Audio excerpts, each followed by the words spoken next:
Good morning, good morning, good morning, good morning. Hello, everyone. I'm absolutely, as usual, delighted to be here and delighted to have an opportunity to share some thoughts with you. Hey, good morning, Austin. I guess I'm supposed to wave. There's a thing here that says wave. This is my first time, guys, so, here we go. So, hope you're having a great day, first of all. I, as usual, have these thoughts that come to me from time to time, and then I write articles. I don't know if you guys have seen them, but they're posted on my website, which is Olivia S. Benson.com. And so I had this particular thought that came from watching a YouTube channel, and it was super interesting. The whole scenario is super interesting. But before I get into it, I want to make sure that I say a couple of things. Oh, by the way, if you didn't have an opportunity, yesterday I did a radio show with Sita and Friends, Viewpoint with Sita and Friends, talking about issues related to growing up with an absent father. And we had an absolutely wonderful time with that discussion, and of course informative, intended to help, and all those kinds of things. And working with Sita is really amazing, because she is one of those people that cares about making a difference in the world and helping people, which is really everything that I believe in. So in any event, two other things that I want to say, because there are many ways that hi Susie, there are many ways that this conversation could go, but I'm focusing in on a particular perspective. And so the perspective here is,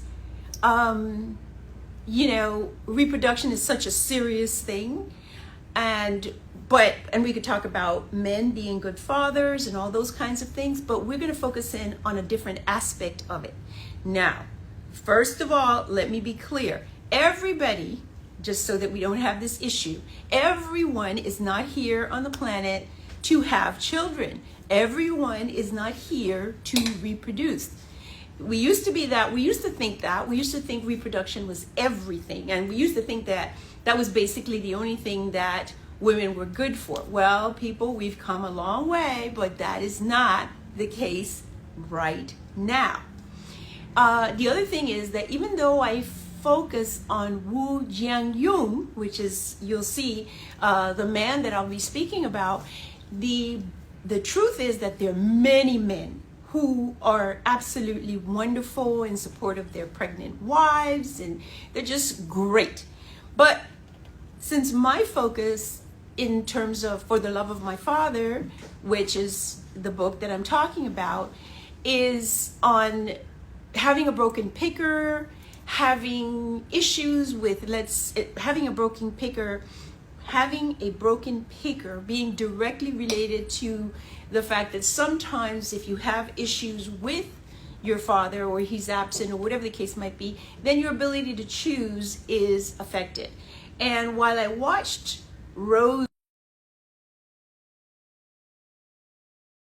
that guys, Wu Jianyun, I focused in on that. Also, my experiences were less than ideal, absolutely less than ideal. So what happened was, and you guys also know that I don't know Rose. I don't know them from Adam. It just happens to be a YouTube channel that I follow. And if you read the article, which, by the way, the article is posted on YouTube. If you don't follow me on YouTube, please go there and follow me on YouTube. And the article is posted in community there. It's also posted on my website.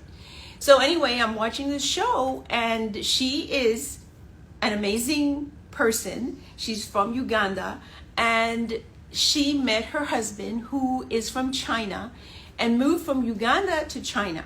Now, you have to see this, right?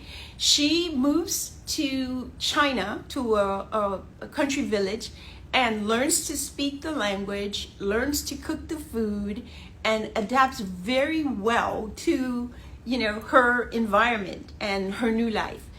And interestingly enough, she's tall, she looks strong, and she and her husband work very hard together. They have farming as part of their life. They're not farmers, but they grow crops. And it seems like when you look at when you look at these stories, it looks like there's a community that they're growing fruits and they're growing vegetables and they work together. And it looks as if she's well accepted in this community. So in any event, we enter the story when she's pregnant with her second child. We enter the story, she's in China, she's already had one child, and now she's having a second one. And apparently at this time, she's in her 30s. So she's, like I said, tall, strong. She's helping her husband with everything. She cooks every day. She goes out to the field and she actually cuts produce. And she's doing all kinds of things until the day she becomes pregnant. And then all of a sudden, she basically turns into another person. She, very shortly after becoming pregnant, is sick, is in bed often, and her husband, and by the way, forgive me, if you read the article, you'll see, we'll just call him Woo. Her husband is absolutely involved with everything. He's taking care of her like there is no tomorrow. And again, I don't want to make it seem like I'm saying that this is a unique situation. There are many men who take perfect care of their spouses when these spouses are pregnant or sick or whatever the case might be. But what happened as I watched their episode, and it was a series of episodes, I'm going to give you let me say this. The YouTube channel is in the article, which is on YouTube. But in any event, I'm watching and I'm seeing how amazing this guy is. And I say to myself, wow, when women get pregnant, there's a lot at stake. And let me tell you this. Unfortunately for me, I guess my picker was broken because I happened to find myself married and pregnant with someone that was less than ideal as a partner. And in the story, in the article that I wrote, I said, the first time that I went to, let's say it this way. The first time I became nauseous and went to the toilet to throw up, when I looked around, my former partner was not there. He was there when I went in, but he wasn't there when I came out. And basically, he had decided that he didn't want to be around this. Okay, and that was the beginning of clearly a less than ideal circumstance. I can laugh about it now, but it really was not very funny at the time. In addition to that, it was such a circumstance that during the course of the pregnancy, I left and I went to my mother's home because I felt that I was not going to get the care that I needed, and there'd been a series of issues. Now, this is important because it relates to many women. I mean, I'm not having any more children, and most of my friends probably are not either. But the thing is that if you're a young woman and you have issues related to your relationship with your dad, or if you want to call it daddy issues, whatever the case might be, it's important for you to understand how serious it is and how important it is for you to consider that.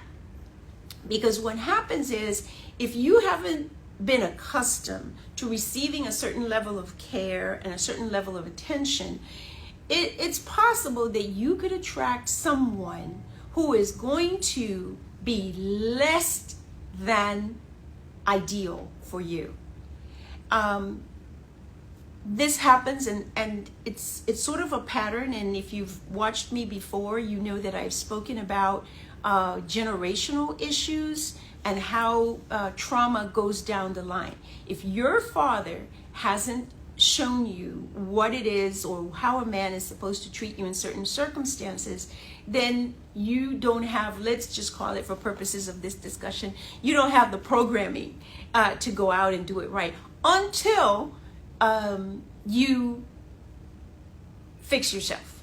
That's what I call it. You can fix yourself. Now, this particular perspective is important because what happens is that it's a great risk. Being pregnant is a serious, serious thing for women. And I think that, and I didn't have this perspective when I was much younger, but I think that we as women in this day and age have to think about it in a different kind of way.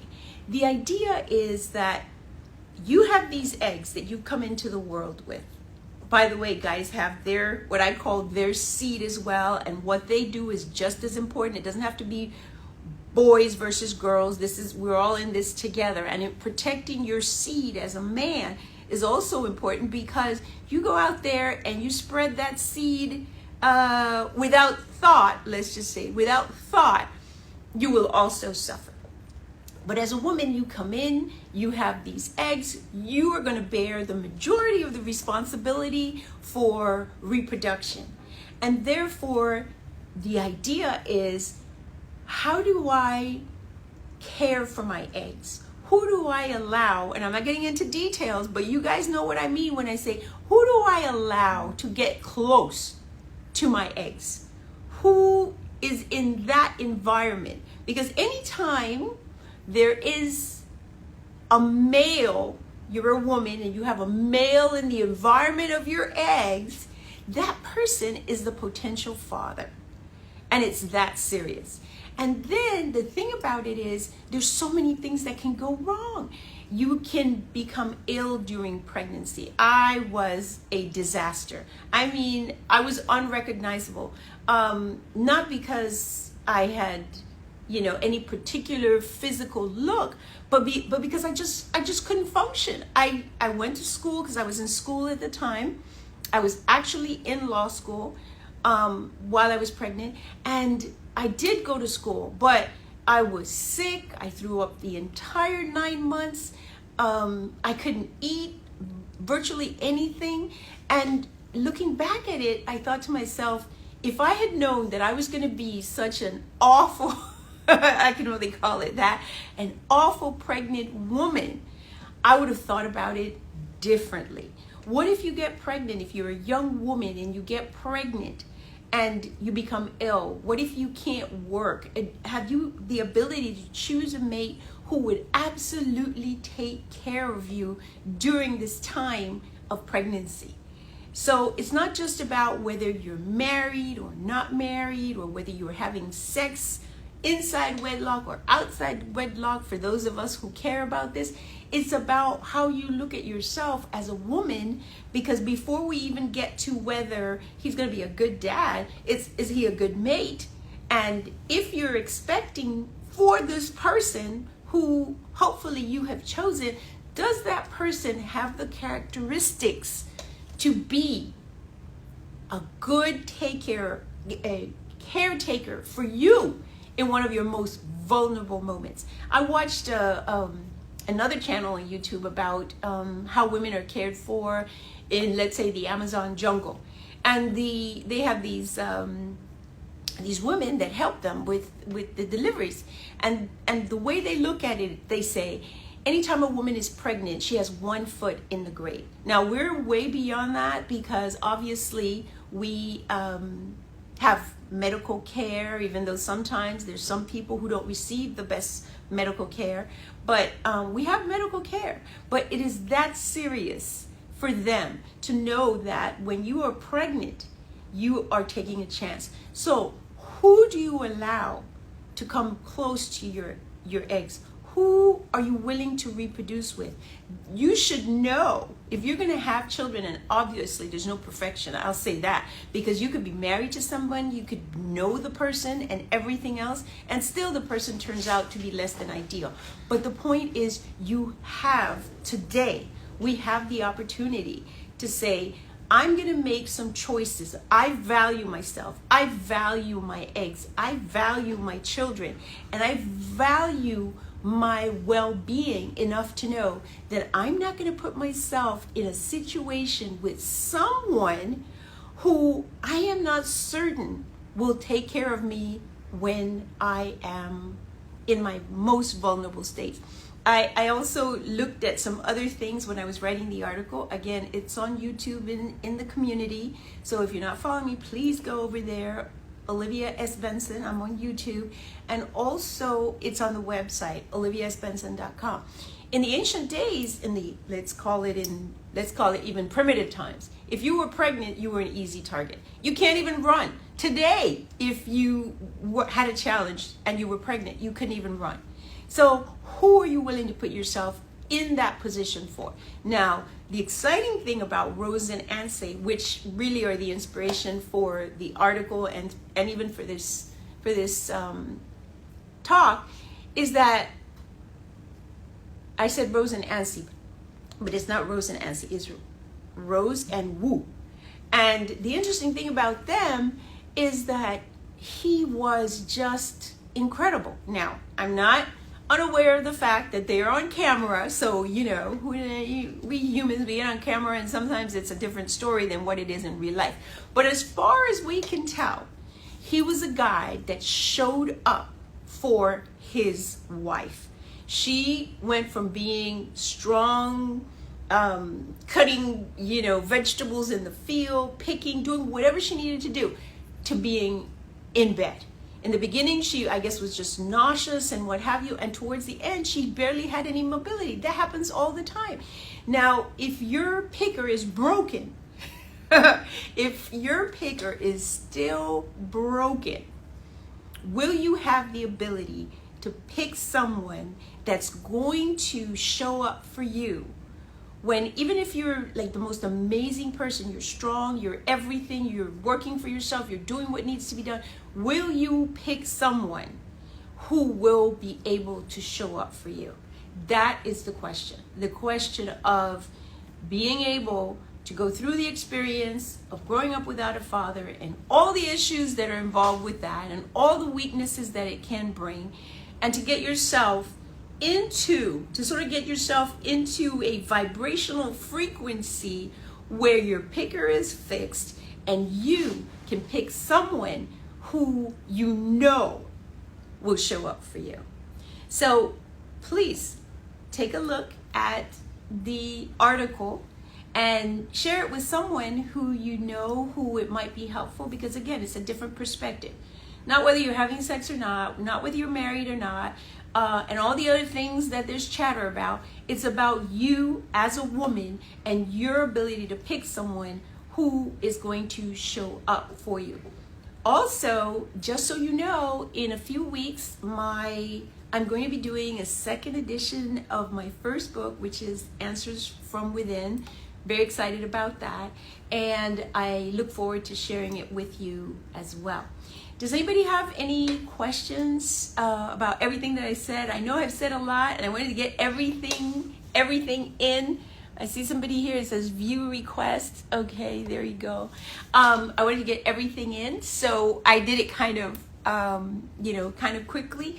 Also, this recording is going to be posted on Instagram, Facebook, and YouTube as well. So you'll be able to go there and take a look, and of course, share it with those that you think might find it helpful. Are there any questions to be in your video? All right. I don't know. Oh, wow. I got some comments here.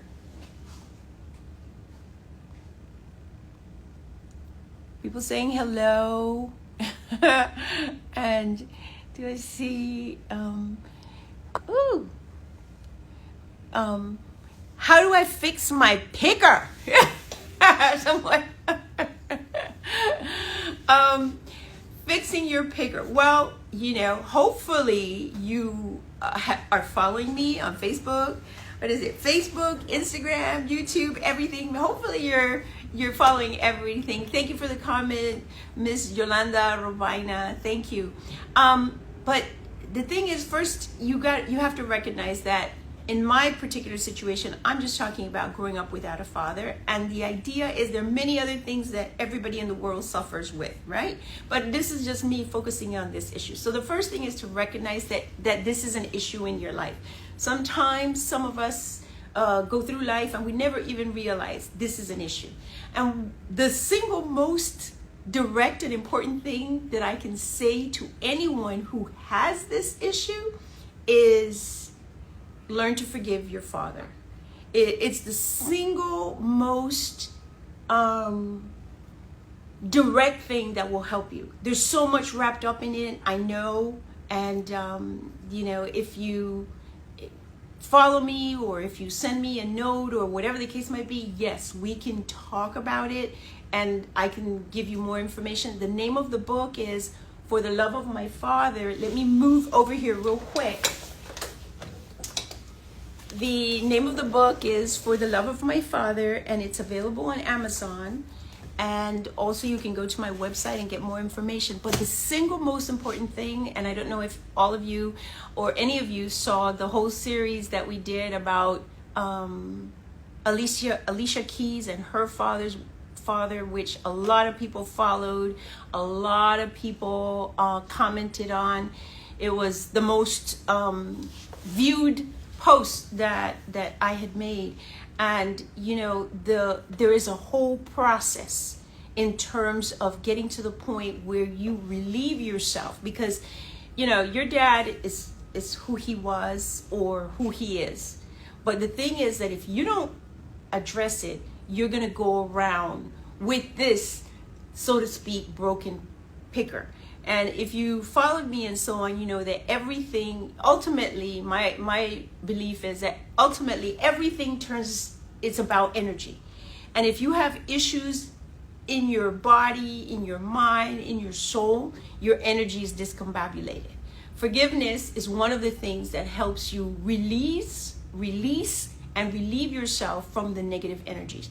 Once you do that, once you release yourself and you relieve yourself from all the negativity that's in your soul, you're going to be functioning at a different level with a different vibration. And then your picker gets adjusted, right? Because if someone comes into your life with a certain kind of energy and you feel to yourself, well, this guy's not going to take care of me if I'm sick, you can feel that. But I can tell you, honestly, I never even thought such a thing in terms of picking a mate, and I certainly didn't expect that what happened would have happened.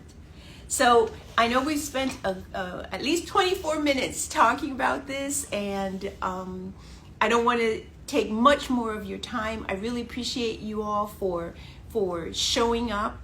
And again, please, if you know someone, and this might be for a perspective for women who are in the reproductive phase of their life, but think about you. Think about who this person is. You're welcome, Susie. Who this man is that you're going to let get close to your eggs and put you at risk. And I think I started to say, in the olden days, pregnant women were, at risk. The enemy wanted to eliminate them because they didn't want any more of those children to be born, and they were easy. You can't even run. Who is going to protect you? Who is going to show up for you and make sure that you're safe in this most vulnerable time? Take care, guys. I'll talk to you next time. Bye.